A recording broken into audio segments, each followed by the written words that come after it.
Mr. Chairman, and thank you for this opportunity to fill in for Ranking Member Lowenthal in his absence.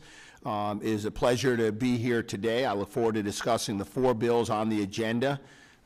While the subcommittee has considered and moved a number of contentious bills in recent months, I'm very pleased we're spending time this afternoon on these bipartisan practical pieces of legislation. Let me say at the outset, and I'll apologize that I will probably be leaving the hearing sometime during your presentations. I'm a member of the House Ethics Committee, and I need to attend a meeting at 3 p.m. H.R. 4033, the National Geologic Mapping Act Reauthorization Act, is of particular interest and importance to me, as Congressman Lamborn and I introduced this bill together at the beginning of October.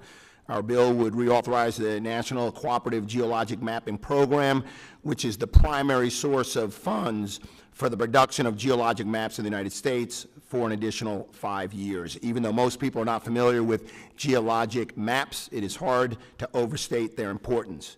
Geologic maps are the bedrock that support a variety of industries, services, and activities that hold immense societal and economic value. Geologic maps are used to locate groundwater resources and evaluate groundwater quality, leading to better land and habitat management decisions. Geologic maps help city planners, emergency responders, and landowners assess how vulnerable an area is to sinkholes, landslides, earthquakes, floods, and other deadly and destructive natural hazards. This is particularly relevant given some of the other bills on the agenda today, such as Congresswoman Delbenny's legislation on landslides.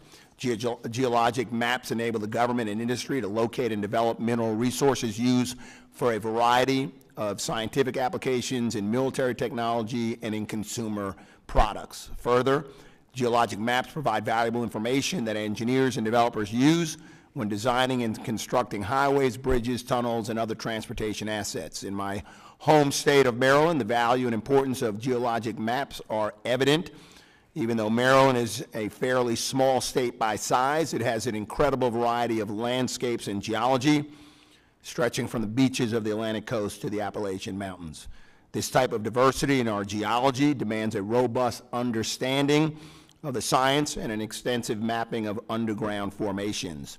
Thanks to the state map component of the program, which awards competitive federal grants that are matched by state funds, the Maryland Geological Survey has received over $2 million in funds for geologic mapping projects since 1999. This money has helped fund projects in Maryland, including a 2013 mapping of geologic and karst features such as sinkholes, closed depressions, and springs in Washington County. On top of this, Maryland is home to several institutions that rely on the secondary and tertiary benefits of the USGS Geologic Mapping Program. The NASA Goddard Space Flight Center in Prince George's County, the National Institutes of Health in Bethesda, and our military cyber operations in Fort Meade all reap the benefits of a nation that has broadened its knowledge and capabilities by investing in geological mapping. There's no doubt that USGS mapping program is vital to our nation's safety and prosperity.